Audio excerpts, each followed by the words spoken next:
Hello guys, yes. Busy ako maghapon kaya ngayon lang ako sasagot ng question. Ayan, sagutin natin yung question ni Madam. Ganda to. Nakaka-inspire to sa iba. Sabi niya, may jowa daw siyang Indiano Hindu rin. Tapos, 3 taon na daw sila pero hindi daw siya pinapakilala pa sa pamilya. Tapos, pero tinatrato siyang asawa. O, di ba ang Diyosa niya? Binibilhan siya ng mga ginto. O, kayo magpabili kayo ng maraming ginto. Binibilhan daw siya ng mga ginto, nireregaluhan siya at binilhan pa siya ng turing, yung singsing sa paa. Ayan, tapos sinabi daw sa kanya na magpapagawa muna ng bahay, ganyan. Tapos, sabi daw sa kanya, tinanong daw niya kung bakit hindi pa siya pinapakilala, ay 3 taon na sila. Sabi daw ng lalaki pag nagbakasyon sa India, okay, itatawagan daw siya ng video call at ipapakilala sa magulang. Ayan. So ako, nagtanong din ako nito sa asawa ko, ano ba yung mga ano? Kasi siyempre, nagbibis lang tayo sa mga feelings, sa mga pinapakita ng lalaki. Kung single ang jowa mo, ma'am, ibig sabihin, mahal ka niyan. Totoo, seryoso, basta bang nagpo-provide sa'yo, nag-time sa'yo, everything, ganyan. Kaya lang, sabi nga nung jowa mo, nire-ready pa niya yung pamilya niya. Kasi nga sa India, ma'am, iba-ibang klase ang pamilya.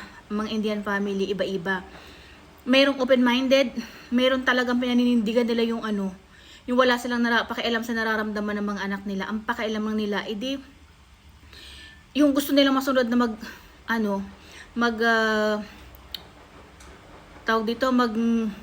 ipakasal ang anak nila ng arranged marriage. Ayan. So, ma'am, total single naman yan. Okay.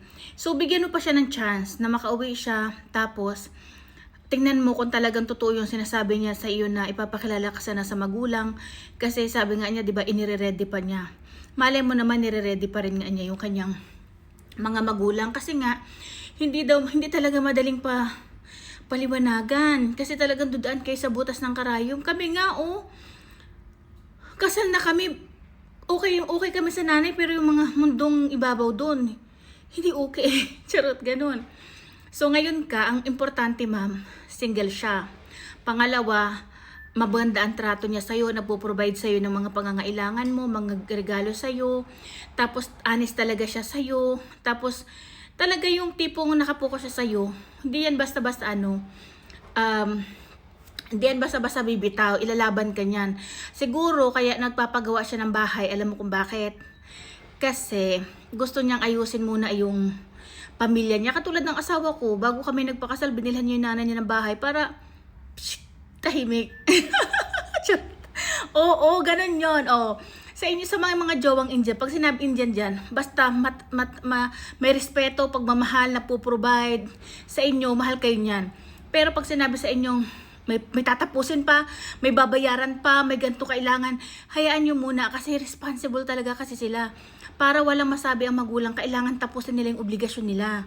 Pag nabayaran kung ano ba dapat bayaran, napagawa na ang bahay, may lakas ng loob sila na, nabigay ko na yung mga gusto ninyo.